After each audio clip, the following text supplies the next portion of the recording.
Here, it's the original all-American day here, the Lucky Strike Spectacular. And it's been a fantastic festival for the States, it really has.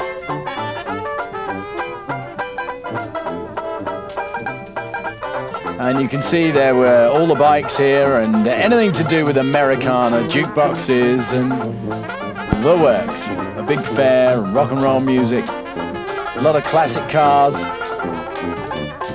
Bad weather, unfortunately, so only about 45,000 people turned up. But I remember we did it last year and there were over 80,000 people turned up.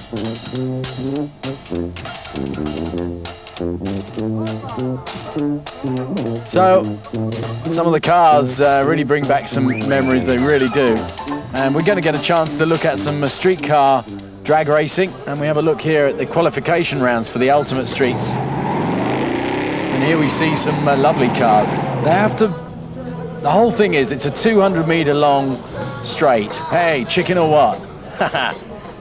Let's have a look at the first two. I'll explain the rules as we go along. It's a knockout competition. Bert-Jan Stewart in a 69 Chevy Camaro and Sandy Brookzeel in a 71 Chevy Chevelle. And you can see screaming ahead Bert-Jan Stewart on the right-hand side there.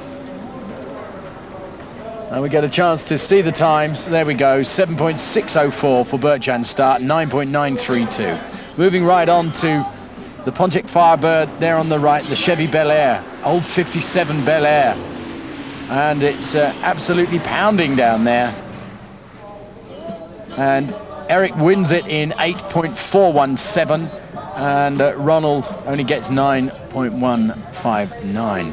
Eddie Van Grinten has got a 78 Pontiac Le Mans on the left-hand side. You see the Camaro on the right, but brilliant start by the Pontiac there, and the Camaro chasing him but not doing it well enough, and the win goes to number 6 with 8.756 in front of the 9.217 of Paul Krind. Right, there you are, that's a famous name. Jan Shelby in number 10, the old Chevy Camaro. It's a 71 Chevy there, and absolutely pouring on the power. The fastest time so far, 7.604. Jan Shelby gets a time of 7.968 and goes through. So, number 16 is Ron Alterheisen in a 78 Chevy Camaro, popular car here. And you see the Chevy Corvette there. That's Richard Groen's car. And it's absolutely stormed away from the line and way out in front now. We're going to get a fast time, see if we can beat that 7.604 of Bert-Jan Stewart.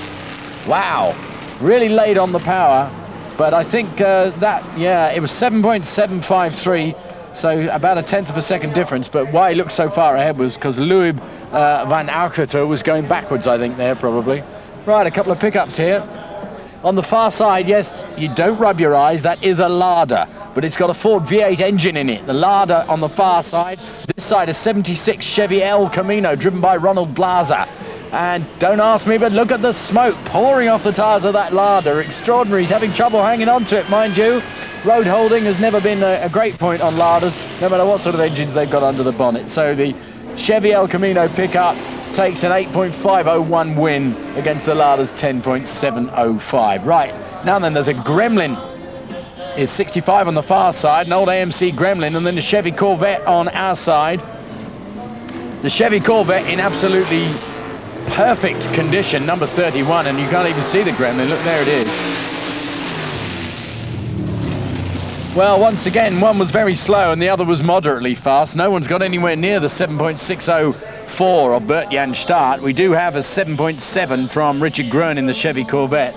Two Chevys, but let's have a look at this. A couple of Pontiac Firebirds here, both from 1968. Number 20 is Mark Mayhauser and Marco Breves, I think it is, in number 27. And it's interesting to see that Mark Mayhauser is the fastest there. And he takes his foot off and gets a good win in 8.791, 9.209. Now look at this. Chevy pickup of Georges Kroder here, 58 Chevy pickup, and on the left Robert de Kleurt's got his 78 Buick. And the pickups move way into the lead now. Brilliant start, immaculate condition. beautifully turned out. And a fast run, 8.179 for the Chevy pickup of George. He goes through.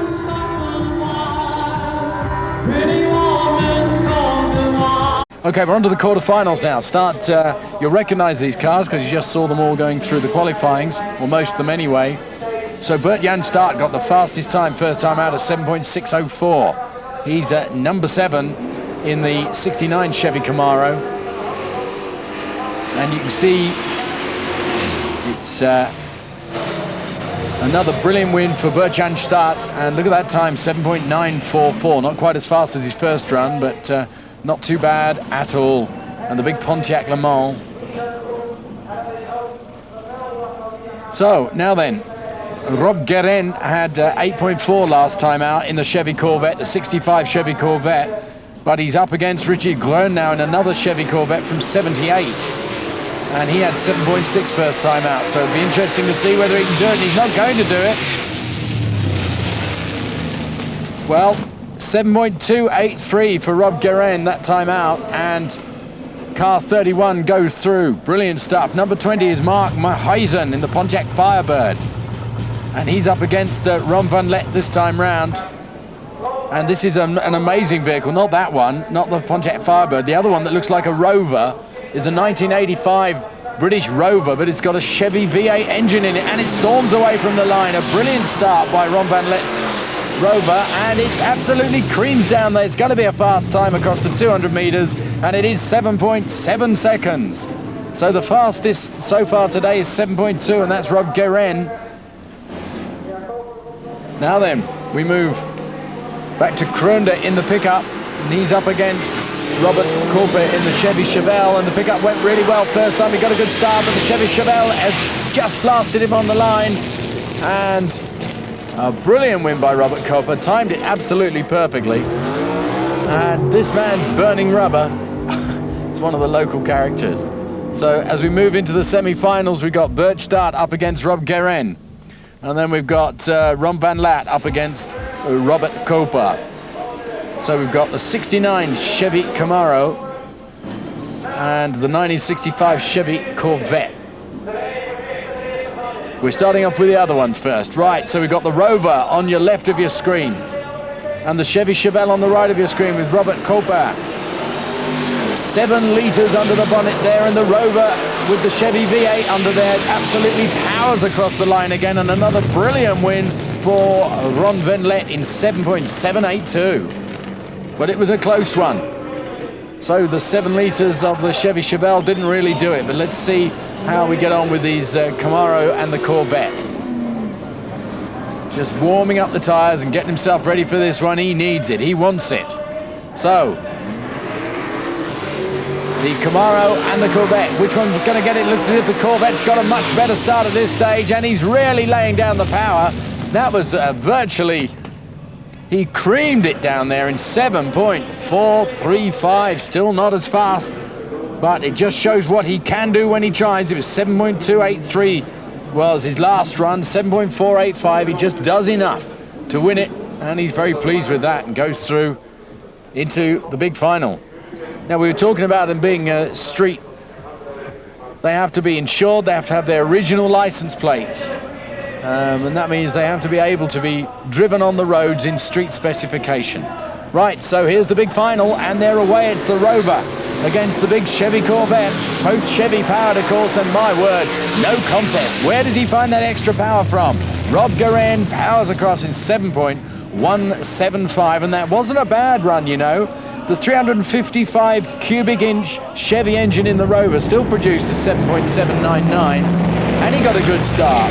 So that is the fastest run of the day in the finals, and Rob Guerin was saving it all for this final run as he powers down in front of a huge crowd to clinch this big streetcar final with an absolutely scorching run, 7.175. That was 189 kilometers an hour over a 200-meter straight. That's pretty brilliant stuff.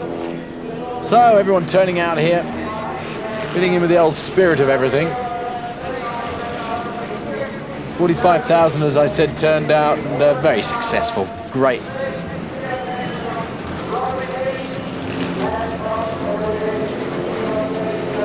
great fashions and whatever. If you wonder what that is, that's a simulator. You get in there and you can simulate all sorts of things, but these guys don't need false thrills. We're going to get some demo runs of the Top Fuel Dragsters. These are two British guys, Robin Reid on that right-hand side there. Just checking everything out. Some of the brake horsepower of these things between 1,500 and 2,000 brake horsepower. So Robin Reid on the far side in the red Top Fuel Dragster, and Russ Carpenter from the UK on the right of your picture. So let's see these two Brits, see what they can do. Robin Reid on the left, Russ Carpenter on the right. It's only a demo run, but they're going to pile down this straight now, of course. And that unmistakable noise, a brilliant start by Robin Reid, and he just eases off. Out comes the black sheep. He actually achieved 240 kilometers an hour and won that 200-meter dash down there. And you can see 225 was Ross Carpenter, so 15 kilometers an hour difference as they cross that line. It's about 5 seconds to get down there. And you can see at that stage Russ Carpenter is still burning rubber, and that means he just didn't get that power down enough. Too much wheel spin. So Robin Reid takes the win, and they parade the cars around for the crowds to see and take them back to the viewing paddocks as well. Big parades of cars, well, not only parades of cars, parades of everything here. So we're going to have a look at this drag bike. We've seen these before on Go, and this is an extraordinary thing. 8 cylinders, 1,200 brake horsepower. What? So once again, it's only going to be a demo run, but you see the anti-wheelie bar at the back there. It's just burning a bit of rubber. And Eric Schieven getting a bit of advice from his wife. And down goes the wheelie bar, and he lost it there in the start, and he's gone right across into the other side. He's missed a gear as well. Oh dear, so he won't be pleased with that, but it's still pretty impressive stuff for the gang turning out here with that huge slick tyre on the back. And 1,200 brake horsepower, proving a bit too much. Well, Mrs. Schieven manages something not quite as powerful to go down and retrieve hubby. And the crowd love it, and they're all cheering her and giving her a whistle as she goes down. Here you see, loses it completely, and it's not easy to do, but if this was a competitive drag, he'd have been disqualified for going across into the other lane. But hey, look at that, what a lovely touch. They've even done the sand dunes here.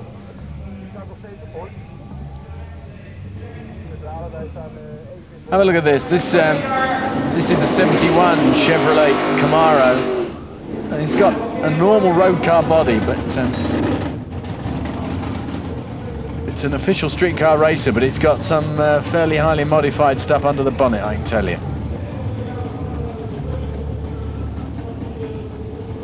The crowds like to see the demos. You don't necessarily need to see the racing all the time, of course. And he prepares himself for a run. Look at that tyre. You can see it's already under a bit of pressure, and you can see how little, well, he just didn't get, you can see he just missed it there completely. He just didn't get that traction down there, but still a great sound, and the crowd like that.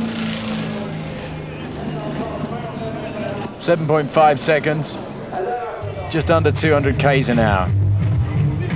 Meanwhile, back in the coffee shop, a little bit of rock and roll and jive, and you want to see some of the cars, some of the bikes that turned up here. There were Harley Davidsons from every nook and cranny. Heaven knows where they found them from.